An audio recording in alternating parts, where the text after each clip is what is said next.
What's up, guys? My name's Alexis, your host of Praises in the Pod, and I am so excited to be here with Rosa Bryant.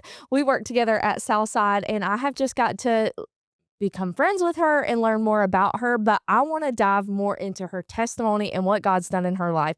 So what better place to do it than in the pod? Okay. So we're going to start off in prayer, and then we're going to jump right in. So here we go. Lord, Heavenly Father, thank you for today and all of your many blessings, dear God. We just thank you for this place where we can come and talk about your goodness and your faithfulness, dear God. We're just so thankful for provision, your hand that has led and guided us to get us to where we are today, Lord God. We pray that you speak to us and through us today. We pray that this glorifies you in all that we do, and we just pray that this pushes someone closer to you. Thank you for all that you're doing. In Jesus' name I pray, amen.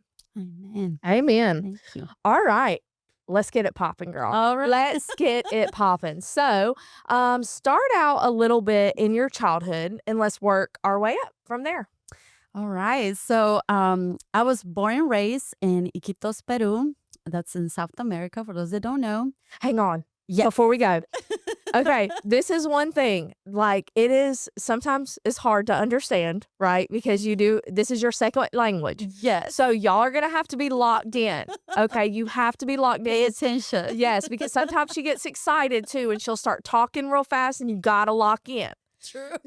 So, like, earlier when we were talking, I'm like, okay, yep. Yes. And then, I'm following along. But anyway, yeah, I just wanted to go ahead and give a heads up. Thanks But for doing either way, it's going to be a great story. Just stay locked in.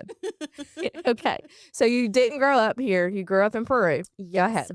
So I was born actually a place called Bethlehem. It's Bethlehem. Okay.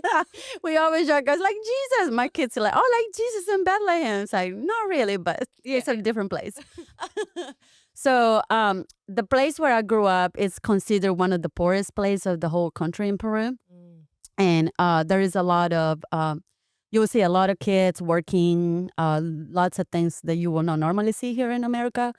So that was just kind of my environment. Lots of violence, all kinds of things, lots of music, very loud. There's always kids on the street. And so, yeah, that was the place God placed me to be born. Wow. And my dad at that time my dad became a doctor later on, but he started as a nurse. And he went to college later on and kind of did all the studies to become a doctor. And that's when my mom and my dad met. My mom is a nurse as well. And so they just kind of came together, and they didn't know the Lord. They just hang out. And that's when my mom got pregnant with me. And definitely not planning. My mom didn't even know he had other kids. And it was a lot of surprises for her as well. And my dad at that time, because he didn't know the Lord, he was doing his job at the hospital. But at the same time, he was doing other things, which is abortions. It's a big thing there. It's not legal to do that, but he wanted to make more extra money because he has so many kids to raise. I mean, that was number 8. Yeah, I was going to say there was 8 kids. Yeah, 8 kids. And you also have a younger sister, too. So yes, I have another that makes 9 kids. My mom, so when they met together and he found out that she was pregnant, first of all, he didn't believe that, like, oh, that's not my kid and blah, blah, blah. He was just trying to avoid everything together. He's like, I don't want to have more kids. I'm done. So when they got together, my mom didn't know that he had problems with alcohol. So when they got together, she was pregnant, and that's when the things got serious. Like, this is not the person I met, and he was completely very violent when he was drunk, and like he would really hit my mom badly. There was one point that a lot of people tried to convince him to go to police. Say, you need to tell us that he's gonna kill you. He's gonna kill you. And so during the pregnancy, she did not have a good pregnancy, obviously, because it was always the beating and all of that. But I always tell her, you're my hero, because I don't know if I would have been able to stay in that. It's just crazy, like the things you tell me and how you fight for me. And that's just the love of a mom. Yeah. And she knew that was not what she wanted on her life at that moment, because she was still in the school, but she knew that she did not want to lose me. And Now, I know that your dad was, being a doctor in that sense of, being assisting with abortions. Mhm. And so did him and your mom try to have an abortion when she was pregnant with you or no, your mom? They did. They did. They did. My mom, the whole time, she said no to it, even though she was there. She knew what it looked like. She knew all the process and everything because they worked together. Uh, she just knew on her heart that that's not. I don't feel that I don't have the strength to do this. I can't do it. And but my dad, on the opposite, he was like, "No, you're going. I don't want to have another kid. Yeah. I want you to." And because she was against that, it got worse. Yeah, He I'm got sure. more violent with her. And so yeah, the whole pregnancy was awful. It was awful. She lost so much weight. So finally, when the time came, he didn't get what he wanted. The Lord was like, "No, that's what you want to do, but I have other plans for you." So when I finally came, my dad delivered me in that house, and everything looked like he was fine. Again, when he was not drunk, he was great. He was super sweet, but it was always that the opposite when he was drunk. So after I was born, a few days when I was in the house, I got sick, very, very sick. I don't know where. We didn't know what it was. Went to the hospital. That's when we found out I had tetanus. Tetanus? Tetanus? Is that how you say it? I guess. You say it. We're going to think that it's that. But I think they have vaccination for it now. But I mean, you're in the jungle. Like, there was no way for them. They tried to do different things in the hospital, but they couldn't. I had so much medicine as a baby. Like, I lost all my teeth when I got older, like horrible, because of a lot of antibiotics that they put on my body. But that day, a few days after that, it got so bad that I wasn't crying, I wasn't eating. It was like I was just a piece of little body there that doesn't have any emotions, anything. So they discharged me from the hospital, saying, "You know what? There's nothing we can do with your baby. You need to go home and just kind of eventually wait for her to die." Mm. When my dad heard those words, I think that really put something on his heart and his mind, because he's like, "There's no way I'm not gonna just let my child die." And so again, it went from like, "I'm about to kill you," to like, "I want to save you so Yeah. badly." And so we went home, and my dad was trying to do different things on in his own power and his own knowledge, but nothing was working. Nothing was working. It just got worse and worse and worse and worse. And finally, eventually, they gave up, and they're like, "That's it." So they started doing preparations for funeral and everything in my grandma's house. And that night, when they invite the people, like the family and the neighbors over, so just to kind of give you an idea how funerals work in Peru. So let's say I died today, they will immediately do all the preparations, do the funeral right away, and it's a whole night process. Like, you're supposed to be with the person all night until the next day, and then they take you to the cemetery either after lunch. It's usually in the afternoon. That's just how they do it. So you basically have about 24 hours to, that time frame. So people were in my house. Everybody was there, and people would make comments like, "Oh my goodness." Mera, my dad, he said he always save a lot of people. They were really close to that. How he couldn't save his daughter? Like, the people just make comments about it, and so they were there. People were there, and then my dad, I guess he invited somebody from the Catholic Church, and they came and they did the, what's it called, like the rest in peace thing. I laugh every time I say it. We always joke about it when we're like, "Rest in peace." Yeah. Peace. Throwing They holy throw the holy water on me and all that process, and like, I can't believe you do all of that.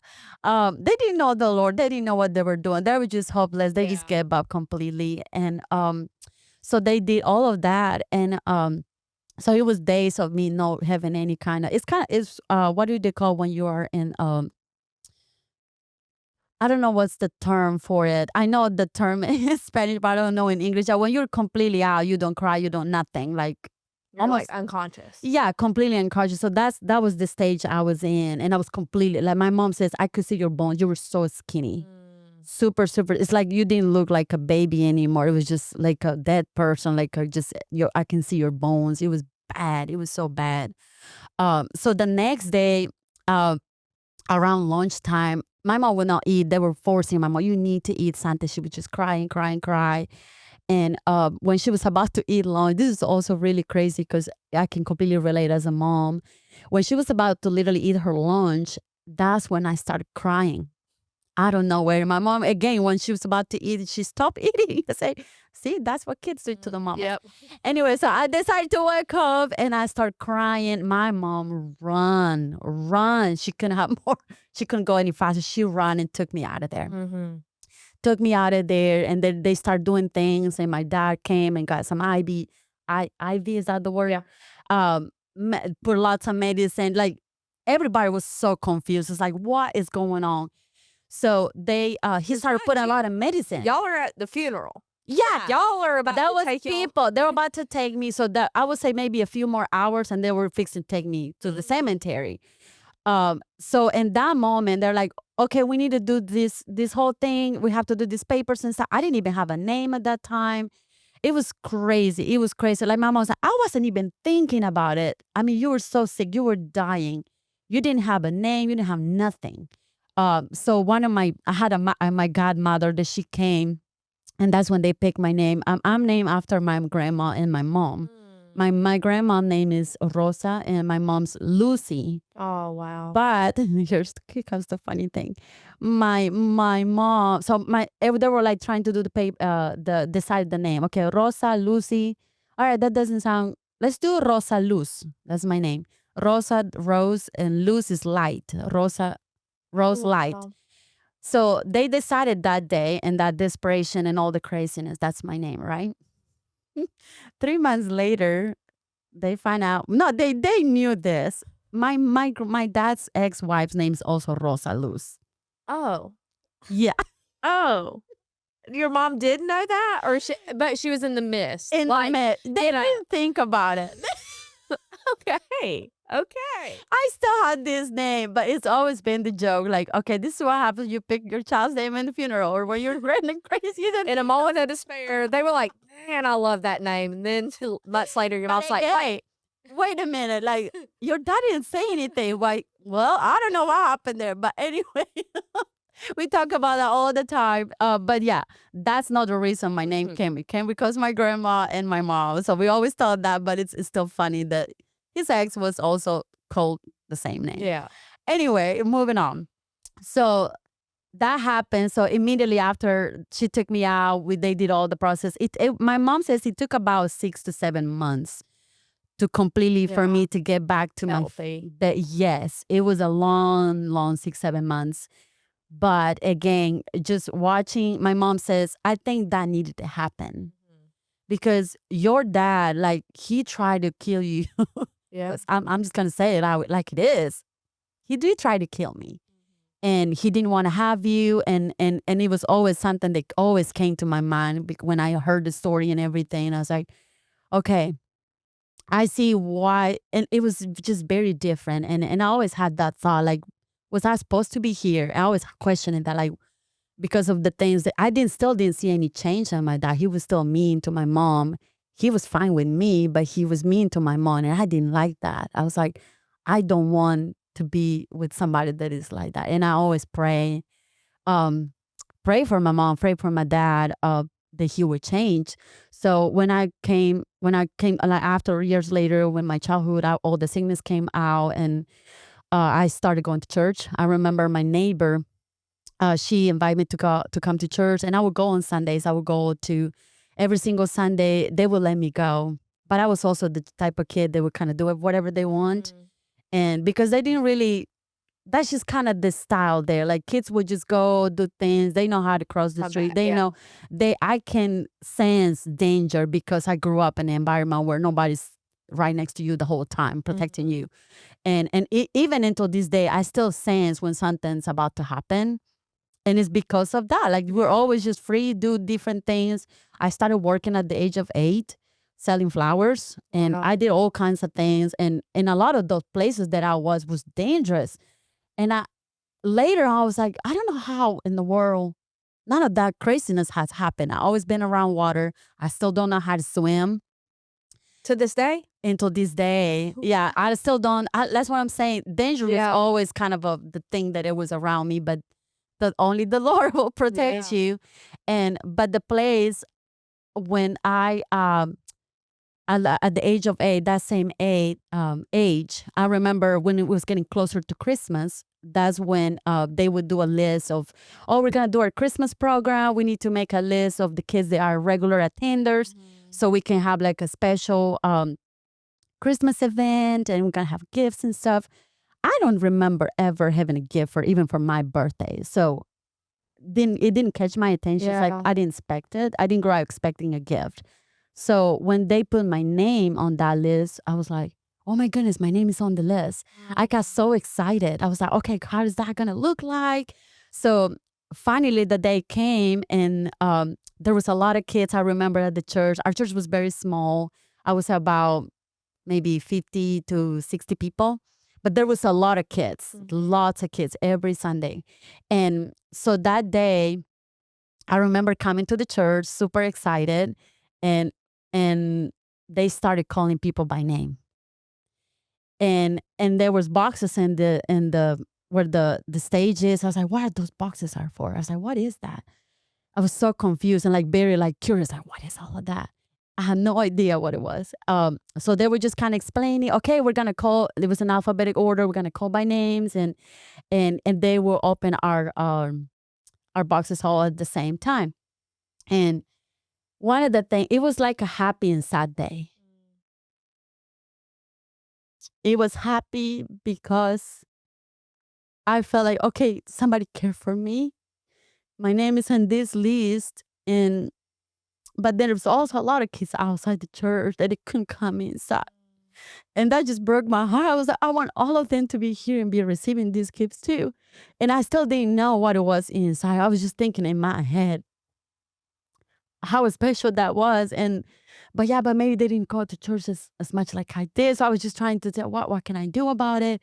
And then the time came, and then they start calling the names and everything. So we're open the gifts, and it was very special. I remember opening this box, and there was a lot of few toys in there. There was like a coloring book. There was a little Bible, like a new, those New Testaments that we usually give away.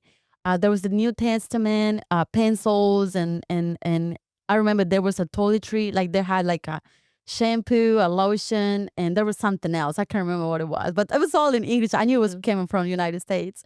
And inside that, there was also a letter. The person that made the box for me, her name is Rachel. I still don't know who she is, where she is. I just know she lives in the States, but that's all. That's all I know. And I remember the people that had letters in their boxes, we had somebody that would read for us, Translate it. translate it for us, and it was very profound. I was like, okay, they're gonna read these letters for us, and I happened to have one. That's how I find out that the girl that made the box for me her name was Rachel. So when they read the letter, that was the first time that I had heard somebody say that they love me.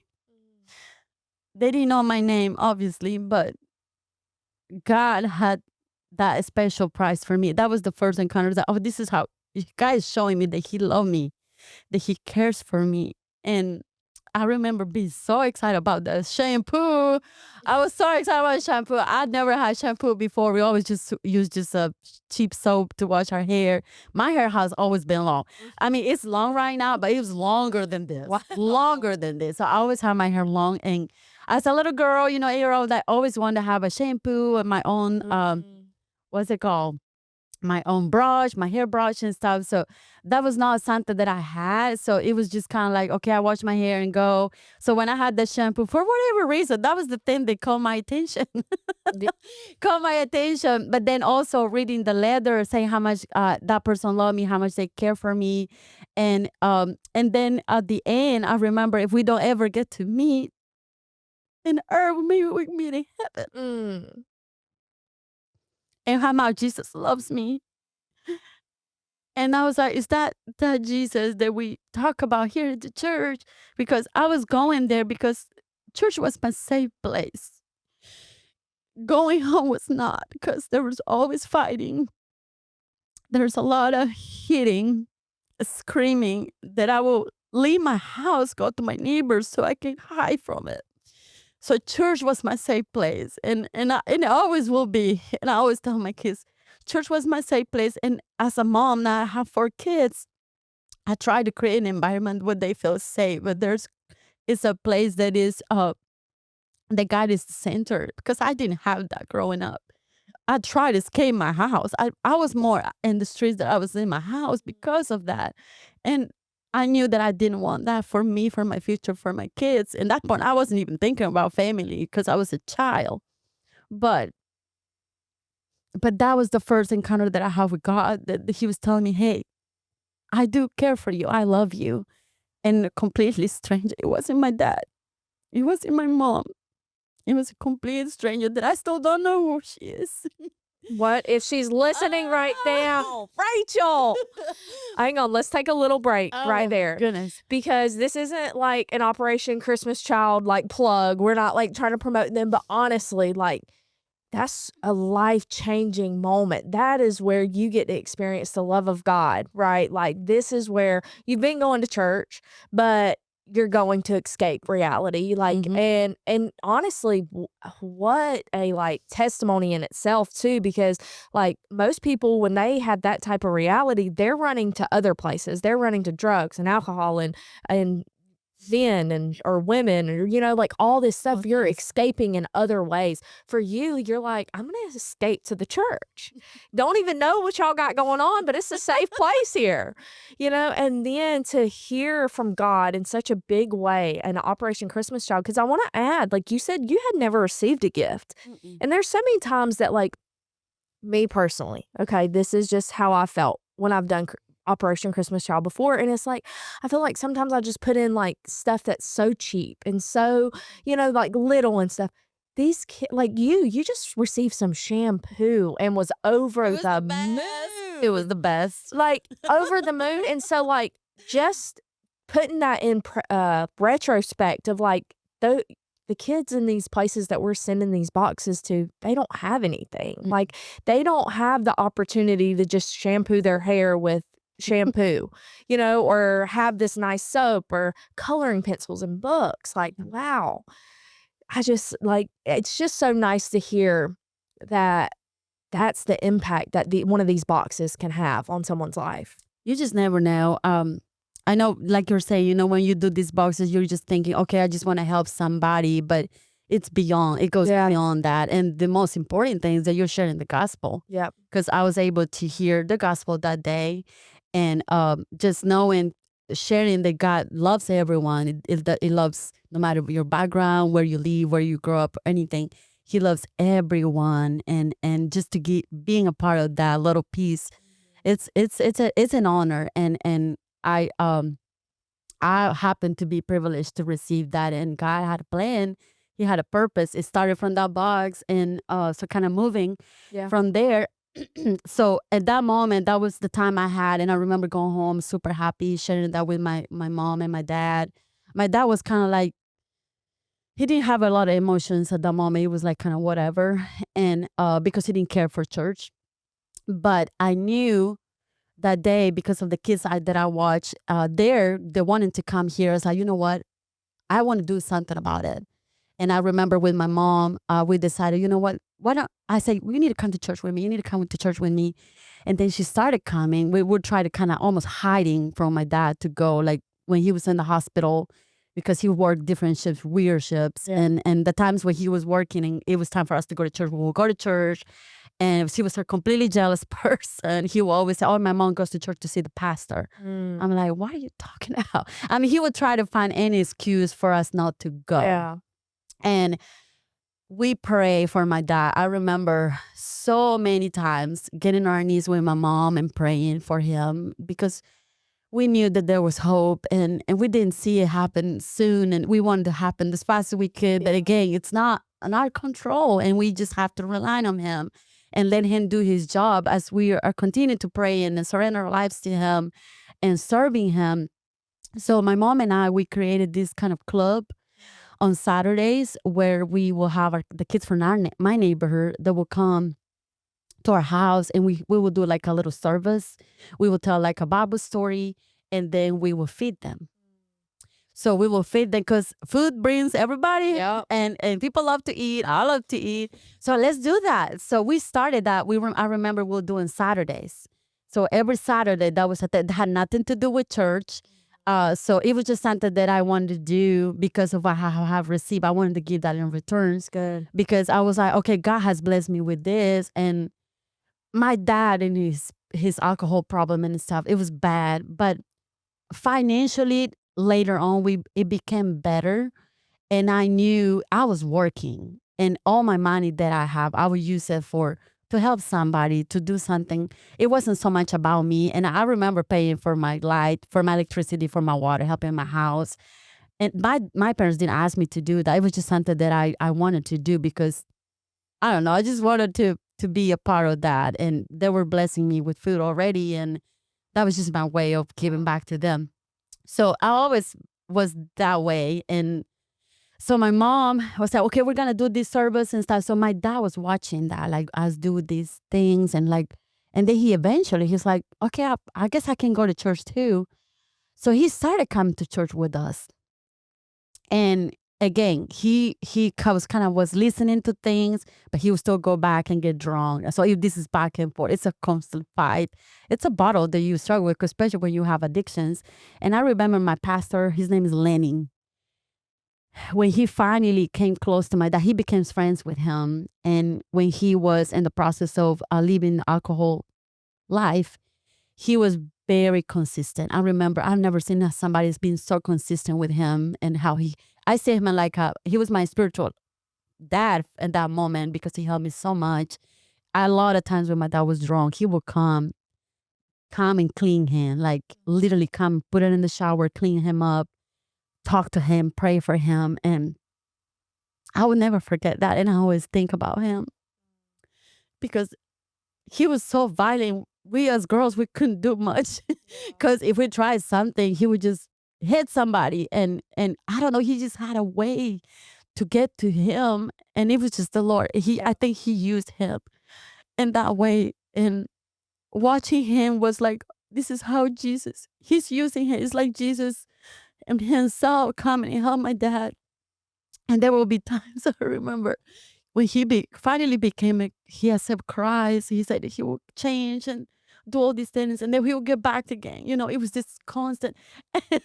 I remember one time I would follow my dad everywhere because I was so scared that he would get drunk, somebody would hit him or kill him, and do something crazy. And I remember one time he was like drinking, and he had his Bible.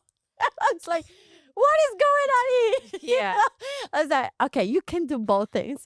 It is like crazy how he was acting, and eventually just got better and better. We just continued to pray, and prayer is such a powerful thing. Yep. Never stop praying.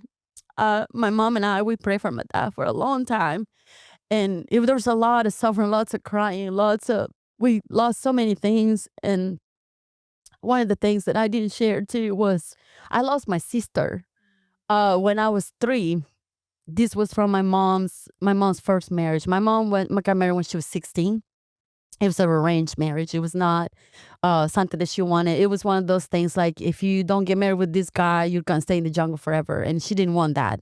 She wanted to leave the jungle, go to the city, go to school.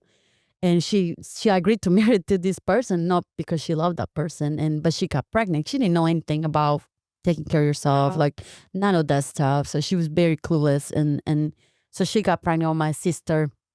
She was older than me for 5 years, about 5 to 6 years. And so yeah, she had her thing, and my sister died in a very tragic accident that I was able to get out of that. She was there was this place close to the house where they have like lots of sand, and they create kind of like a tunnel. And we kids are always in the street. We just go play any place we want. So they were playing in there, and we got inside the hole, and the whole thing, the sand collapsed on the kids. It took 3 days for them to find them where they were because the place was so big. My mom went through so much. Yeah. When my dad, well, with me being pregnant, my dad's addiction, losing her child tragically, and watching my mom do that was really hard for me. That was really, really hard. So we lost her. It was 3 kids that died. It was twins and my sister. And that was from my mom's first marriage. And the first person that people thought had something to do with was my dad. They're like, oh, he probably did something to her because he wanted his daughter. And he almost went to prison for it. It was a whole Oh my process. goodness. And so they find out it was an accident. And my mom went to the, like, how do you call they weren't Christian at the time. So she went to the witch, like trying to figure out where she was. And because they couldn't find, they were like missing. They were really close to the house. Like a psychic? Yeah. Like trying to Figure out where she was because she was desperate. She was very desperate. So my mom trying to recover from that. That was really hard. But then my dad came to the Lord and they started serving together. And at the age of 11, that's when my mom and my dad got married. Oh, wow. Yeah, because they were married. I didn't know that. Okay. They were not married. So everything was just kind of, she got pregnant and then just kind of happened. He tried to kill me, all of that. But there was never a commandment because my dad didn't believe in that. So he finally, when he had malaria, and that almost killed him. When he recovered from malaria, he got this the Lord really called his attention. He's like, you need to do this. I know you're saved, but he knew that one of the things that he needed to do, you need to get married because you're not living in God's way. You have to get married. So when he got out of that hospital, that was the first thing he did. Wow. I remember singing at my dad's wedding. Oh, wow. Yeah, it was really nice. It was good. That is. I mean, because sometimes it does take us to get in those desperate places, like getting severely sick or like on our deathbeds or something like that to get our attention. To get attention, yeah. You know, some people always talk about like these boring testimonies, and I'm like, I don't want people to have to experience these things for God to get your attention. Like, boring testimonies is such a big thing. It's a big thing. Like, it really is. So your dad does start walking faithfully with the Lord. Him and your mom are still together to this day. Like, after all of this, it could have been a lot of different outcomes, but they served together. We did so many trips together. It was so obvious. Like, people in the hospital, they were always, I remember, you're not supposed to do this, but he would share the gospel to the people in the hospital. And I remember one of the things that he always loved was he would have like Christian movies. He will give away to people, and they will also do. We always love music in my house, and he was big on music. I love singing, and he didn't sing good, but he loved listening.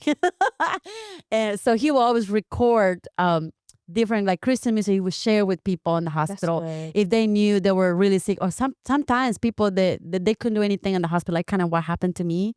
They will send them to my house. They will come to my house, discharged from the hospital, and my dad would care for them until the very end. Wow. But part of that was amazing because he will, again, it's in my house. I get to share the gospel. There are lots of people came to Christ because of what he was doing. People, they couldn't afford to go to the hospital. They would go to our house. My dad knew a lot of people. A lot of people knew him. And because he was such a serving person, he loved helping people. A lot of times people didn't even pay him. He didn't care. Because I just want to help people. This is my calling. And why not use my career and also share the gospel with people when they're in this time, where they're in need of physical, they need their health back, but they also need Christ.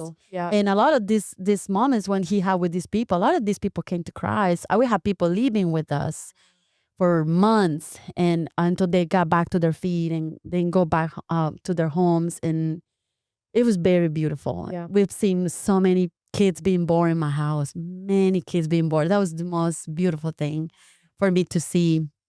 And I remember every time every kid was born in my house, we'd pray for them, pray for their families. And that was something that I wanted to do growing up. So I want to deliver babies when I grow up. And my dad was so gracious. He would always let me in to the room. I watched the kids being born. It was so fascinating.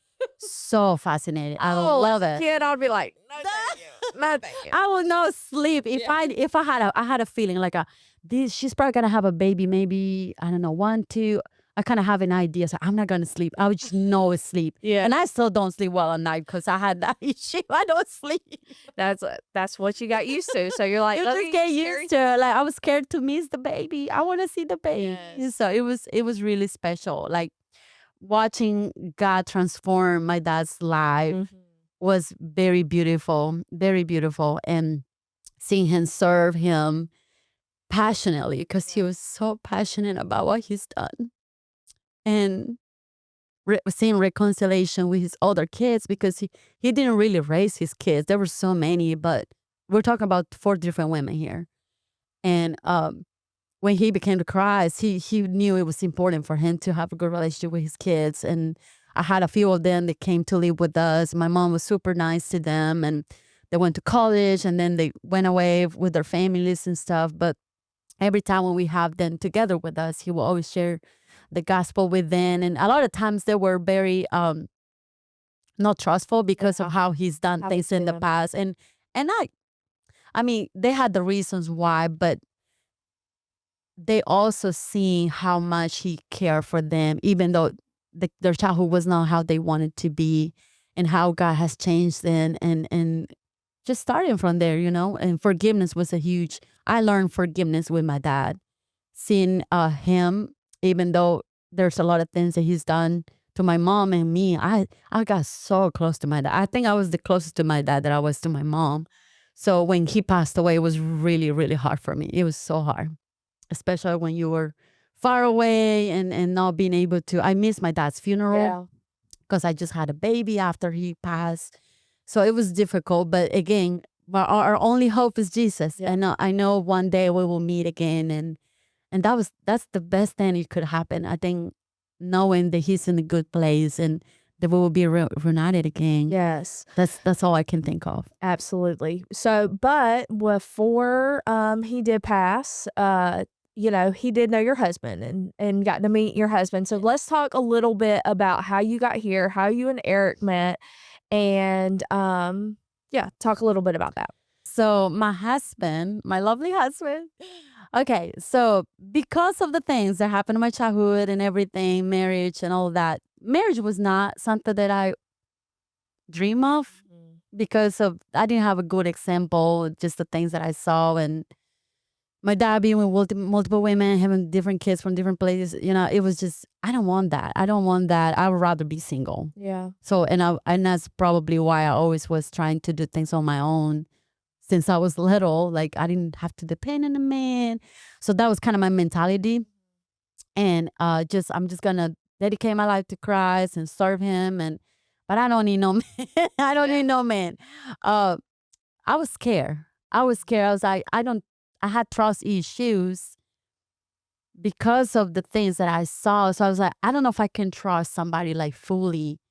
If I get married, that's it. Yeah. That's the person I have to be forever. And I don't know if I can do that. So trust issues, that's always been an issue for me. And about 2008, I was doing my kids ministry already, serving the Lord with my mom, doing my club on Saturdays. I met a friend, missionary friend, Brandon. He would do trips in the river, like different places. They will bring people from different places, and they will do kids ministry, students ministry. It was a little bit of everything. So when I met him, I started doing trips. It wasn't just, oh, I'm gonna do this thing on my house. It was more like, okay, let's go to this city, or let's go to this place, this community. And so we would go so many different places. We would do kids ministry. We would do how do you call when you don't have like welled? What like Well, is that the word? well water? Well water. Okay. We would do well water for places that don't have access to water. So it was a ministry that a little bit of everything. So in these trips, my parents were coming as the medical support. Oh, wow. So when we will have, because a lot of the people were Americans, and let's say something happened, you get bit by a snake, or you get, Yeah. I mean, it could happen anything in the jungle. Yeah. So we always have somebody that will take care of that. My dad and my mom would do that. So I was doing ministry. They were doing the medical thing, but also doing, the ministry part of it. So in that summer, 2008, my husband's invited to come to help with this specific mission. And my friend, we joke about this all the time. He was trying to set us up, and he did. And And he did. Yeah. So my husband has never dated anybody. And because they're friends, so they were like, okay, you're getting older. I guess, I don't know, maybe they're worried about him. I don't know. So he's like, I want you to come. I have this girl that is in the ministry. I would love for you to meet her. And my husband, obviously, he's like, Brandon, I'm not going there to meet girls. I'm just going to go to help you. We're just doing ministry. So it always started like that. So he still agreed, okay, I'm going to come. It's vacation. I'm going to go. So every vacation that he had when he was not working, he would always do some mission trip somewhere. Yeah. And He didn't go on a normal vacation. He was No, he would. going to serve I'm the gonna Lord. go serve the Lord somewhere. He's been so many places. You can ask him, and but yeah, he happens to go there. Let he Yeah. know what was gonna happen there. So before we met in person, I get this phone call from my friend. He was in Lima. You have to go to Lima first before you go anywhere else in Peru. He's like, hey Rosa, how are you doing? I'm like, hey, why is he calling me? He's like, hey, I have a friend of mine. He's coming to help us out, and I would love for you to meet him. And do you want to talk to him? I say, what? Does he speak Spanish? It's like, no. Or that I don't want to talk to Yeah. him. I don't want to talk to him. He's in the phone. And then he's just kind of laughing. Like I can hear kind of giggling. I said, well, I think he wants to talk to you. Okay, I'm just going to pass you the phone to your future husband, he says. That you can't speak English at the time. He can't speak No. Spanish. I got so mad. I got so mad. When he said, I pass you the phone to your future husband. Yeah. I didn't even know his name. He just said friend. And I got mad. I got in the phone and he tried to say some stuff. I have no clue what he said. And from then, it didn't start good. Yeah. It didn't start good. So the next day, I came off the phone. And then the next day, he shows up in my house with him. No eye contact, no hello, no nothing. He's like sitting in the mecedora in my living room. And if you ask him, he will tell you, that day when I came to your house and I saw you, I knew you were the one. I had no feelings. I have like, you were more spiritual than I was because I didn't feel a thing. I was just mad. I was just so mad. Mad with Brandon and kind of mad with him because he kind of let him do that. But yeah, it wasn't his fault. He was the friend just doing all that. So that's how it started. So when we started doing our trips, because he knew I was the one, he was showing that he was gonna get me somehow.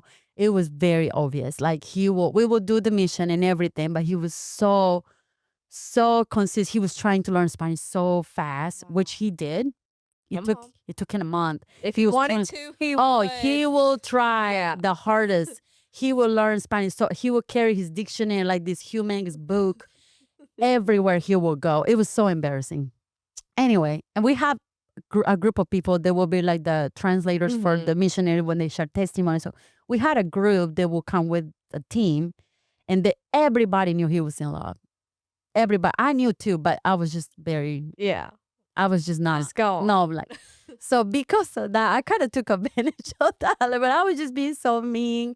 And at one point, he said that in Spanish, he was trying to say in Spanish that he wants to marry me when we were one of the places. And I told him no. I said, no, I don't want to marry you. Oh. So he went and started crying. I thought he was crying, like joking crying. But he was crying for real in the tree. And one of the people that translate for us, he comes to be like, what did you do to the gringo? He says, what? I didn't do anything. He's crying over there. Why did you do that? I didn't do anything. He was saying that he wants to marry me. And I told him no, because I do not want to marry him. And but I guess he was thinking he was serious. I was not serious. Yeah. He was very serious. This is really like within a 2-month time. Yeah, within right? 2 months. Yeah. Within 2 months. It was so early. Like, there's no way. He told me that he's never dated anybody. I didn't believe him. I was like, there's no way. You're like how old? 23, 24? There's no way you never date anybody. You're just lying. So I completely shut it down from the beginning. Past the time, he was still there, very consistent, trying to be nice and everything, trying to learn Spanish so badly. Still doing missions, serving together. And towards the end, there was one more trip that we needed to do. that I could not go. I happened to go back to the city because I had to go sing for an event that they had in the city because there's this big festival that we have in the city. So I had to go and sing for that. So I left. So we had this separation. And that same week happens to be his birthday. That was July 14th, I remember. And for whatever reason, I started missing him. I was like, what's going on? Why am I feeling this? And it just started clicking on me like, why am I feeling this, Lord? Why is it happening with me? And I knew it was his birthday. So I called to the place. There's only one phone for this whole community that you have to call. So everybody knew, everybody will know who you're calling, who you can talk to. So I was like, should I do that or no? So I was thinking, should I do that or no? Okay, I'm going to do it anyway. So I called just to say happy birthday. And for him, that was the greatest thing in the world. Yeah. He came back to the city, and that's when we officially went on our first date. We went to watch a movie and have dinner. We This is so funny. We went to watch. Okay, you guys say Kung Fu Panda. Uh-huh. I say Kung Fu Panda. Y'all went to go see Kung Fu Panda. I know. I don't even like movies. I don't know why we did that. Anyway, so we went to watch a movie. Then we went to eat dinner. And then that was it. That was our only date that we had. And days after that was time for them to go. So the day when we say goodbye, we talked for a long time. We had my friend Brandon come in because we want to make sure he understands. Yeah.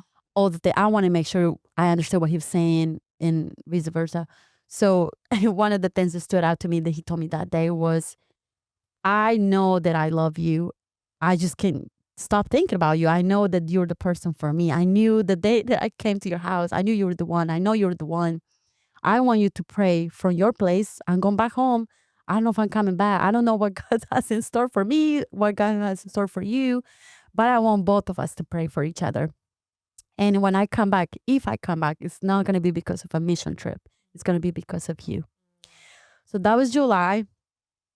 And from July, January, 6 months later, that's when he comes back. He came to get his He woman. came back. He came to get his woman. He comes back. That's when we got engaged at the church. He practiced everything, I remember. And when it was time for him to speak, he forgot. I have a video about it. It's hilarious. I always joke because you don't really ask me because you just put yourself and then you get on your knee, give me the ring, but you didn't really ask me. So we always joke about it. But one of the things that was so important to me, it was that I had to have the blessing from my parents. Yeah. And my dad was always protective and very jealous person. So at that time, before the engagement happened, one day he asked me questions. He's like, I see that he calls you every day, and what's going on? Like, why is he calling you? Why is this and that? Even though he knew, I think he knew, everybody knew, but I think it was for me to say it and make it like formal, I guess. But I was scared. I was really scared. I was like, if I say something, that's gonna be it. He's never gonna let me call him back. So that's gonna be it. So I didn't want to. I was trying to protect that, but at the same time, I was not, because I was like, I don't want to live like this. I want my parents to know that this is what's going on, and I want to know if they agree with it. And when I finally talked to my dad, he was upset with me. He's like, why you didn't tell me this before? I was like, I don't know. I just thought you're going to be upset and you're not. And he told me, I remember he said, I think he's a good guy. And I saw him in the trips when we were in together, because I never did a mission trip without my parents. I always go with them. So they knew everything, all the movements and everything that was going on. So, and they saw something different in him. And just the way he treated me, and even though I was mean to him, he didn't care. He did not care. And again, I thinking back and having him in my life, I always feel like I don't deserve that, because I was very mean to you. I was so mean to you, and he's just the sweetest thing and super loving and something that I ever thought I would ever have, because of I didn't have a good manly, like godly man examples in my life. So I never thought I could have that. I never thought that existed. But it's just God's love, seeing God's love through my husband, the way he treats me and how he cares for me, even with my baggage, and choosing me every single day, just like Jesus does for us. And that's a gift, something I treasure every single day. I'm not always lovable, but he's always there for me. And that's just God showing me and how much he cares. He still cares for me, even to this day. And so I moved here in 2010, April 12th, Yeah. not knowing a thing. Mm-mm. I just had this peace that was the right thing for me to do. It was difficult to leave everything behind. My parents coming. My wedding was super simple. I did not want to have a big wedding. I remember the night before my wedding, I cried so much. I was like, all the tears I could have because that's not have a picture. But I knew that that was the right thing. He was the right person, and that's all it mattered. I was like, I don't need to have this big wedding because like girls' dream, this special, and not that I'm saying that it's bad, but the most important thing is knowing that the person that you have with you for the rest of your life is the person that God has made exactly for you. Yes. That's the most important thing. And I can see that as a result now because a wedding is just a wedding. You spend a lot of money. It's more for the guests than it is for you. It is. And so we just got married in the backyard in my in-laws' house. We had somebody to translate for me.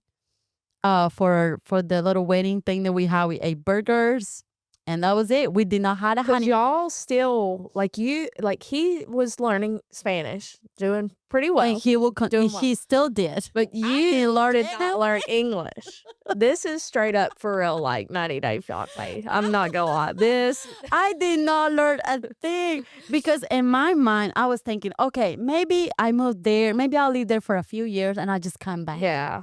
The Lord was like, nope, you're staying here, girl. I didn't have a choice. Wow. I didn't have a choice. I had to learn. I didn't take English classes. I didn't learn English the formal way. I just kind of learned listening, talking. And you know what?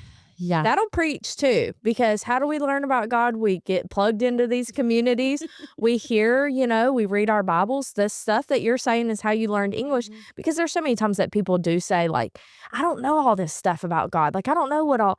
You got to get plugged in, Yes. And I think also knowing that if you know this is God's plan, he will work everything out. The details, he will bring the right person to you. I have had people in my life that have been, like, I got my first job within a year. Wow.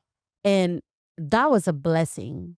I was like, there's no way I have a job here in America. I didn't even speak English. How is that possible?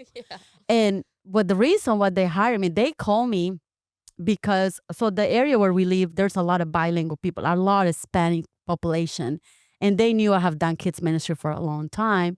They needed somebody in the church that speaks Spanish. Wow. And I just happened to be there at the right time. And I was a missions intern for that church for about 3 years. And then I also started working in the nursery because, nursery holding babies, I don't need to speak English. They're not going to laugh at me if I say something wrong. And I love babies. Always loved babies, love the deliveries and all of that. Just watch. It was beautiful. And I also needed to do something. I will tell you this though.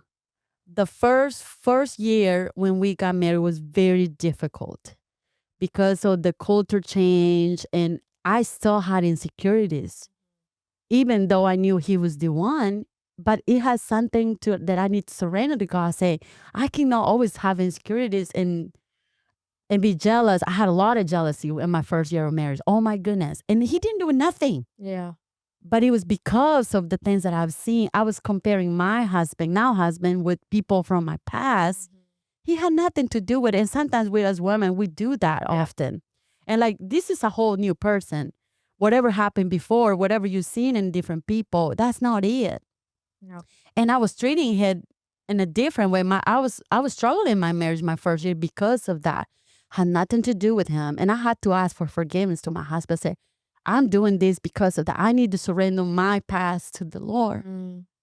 Because a lot of times we do this and we can judge people based on what we left in the past. And that's not it. And my own insecurities, sometimes he doesn't trigger anything. It's just me that I need to internally bring it to God. It's between me and God. And I say, God, I need to completely move this away so I can treat my husband the way I need to do as a wife. That's good. And that was really hard for me in my first years, trying to be dependent on him. Oh man, that was hard. After working your whole life and now knowing like, what am I going to do now? I have to ask him to take me here. Yeah. I didn't know how to drive. I learned how to drive when I was pregnant with my first. Wow. So it took me 4 years after leaving here. It was hard. It was really hard. And once again, he was very patient and he's got a lot of patience with me. Such a great listener. I talk so much. He's such a great listener. And but that's how he cared for me, how he loved me. And now, I mean, like I said, our wedding was super simple. We did not have a honeymoon. We couldn't afford a honeymoon because we spent so much money on paperwork, lawyers and all, because it's a lot of money for you to move here, especially when you want to do it the right way. Yeah. It's a lot of money. And he did invest a lot in me and financially for me to come here. So the least I could do is treat him well, right? But I was not because of my baggage because of my insecurities. So had to bring to the Lord. And when you're good with God, everything else will fall in place. You're gonna be able to love your husband the way that you should do as a wife, like Christ. He was doing that for me, but I was not doing that for him. And I was always trying to use the excuse, I'm the one that left everything, because a lot of times we can try to manipulate things. But that's not right. You shouldn't treat your husband that way. And I had to really change that and fully trust him because he's my person. Yeah. He's the person that God had made for me. And the trust needs to always be there. And we need to protect our marriage. We need to protect who we are, what God created. And life is a lot better now than it was. I know I always hear people, the beginning of the marriage is beautiful and it's this.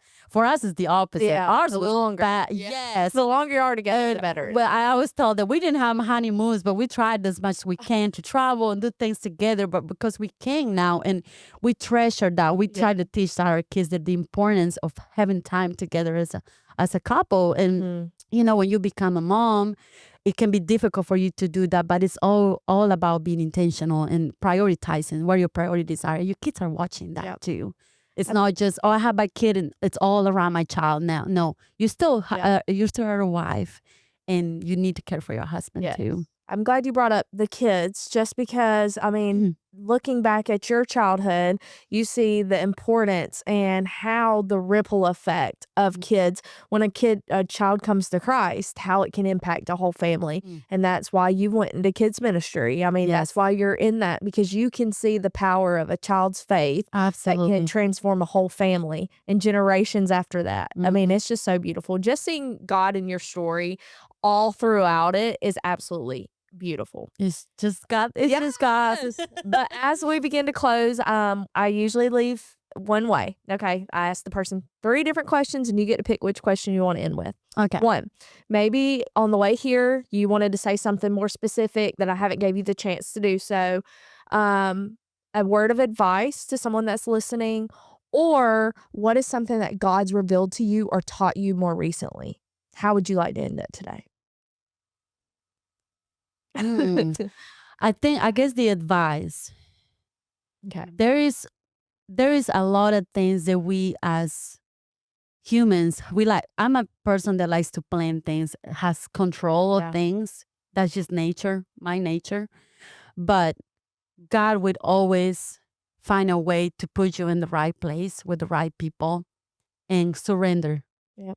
That's the biggest thing. Like if you're willing to serve God, regardless where it is or how that might be, even if you don't know, if you are feeling called to do something, say yes to it. Yeah. Even if you don't know the outcome, even if you don't know what that will look like, what you're going to have to go through, because at the end, God will be glorified. Yep. And knowing that you have been used by him because you have surrendered to life, your life to him, and you were willing to do that, it's a blessing. Eventually you will look back, you'll be like, I know what I went through this. When you see, I have seen kids that I have taught in my kids club that now are serving God, seeing the results later on, it's beautiful to see because I know what I've done, what I suffered, the nights and the days that I cry. They weren't for no reason. There was a reason. God had a purpose for it. Every tear, every prayer, He hears you and He will answer you in the right time. It might not be your time, but He will do it. That's good. That is so good. This has been good, Rosa. I love learning more about you. I love when I have people from Southside on because, like, we know each other, but it's like we don't know each other. So, like, this has just been beautiful to see your story and hear it. So, yes, thank you so much for having us. All right, guys, I hope you enjoyed this as much as I had. Please make sure to rate, comment, share, all the good stuff.